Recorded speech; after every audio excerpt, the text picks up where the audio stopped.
In this video, I'm going to show you how to fix MTA TrainTime app not working. First, to resolve this issue, we will first head over to our device settings. From here, scroll down and tap on General. Once you're in the General Settings tab, look for iPhone Storage option and tap on it. Over here, you can either search for the app or you can scroll down and look for it. Then tap on the app. On the next screen, you need to tap on the Offload app option. A confirmation pop-up will come up. Now tap on the Offload app option here. It'll take a bit for processing, and then a reinstall button will show up.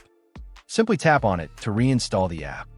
This should resolve the issue, but if it doesn't, then you need to check if the app is running an older version. Head over to App Store. From here, double tap on this search icon in the bottom right corner, and then search for the app. Once the app comes up in the search result, and if you see this update button right next to the app, simply tap on it to make sure you're running the latest version of the app. However, if you continue to encounter this issue, then you will need to completely reinstall the app, which usually resolves the problem.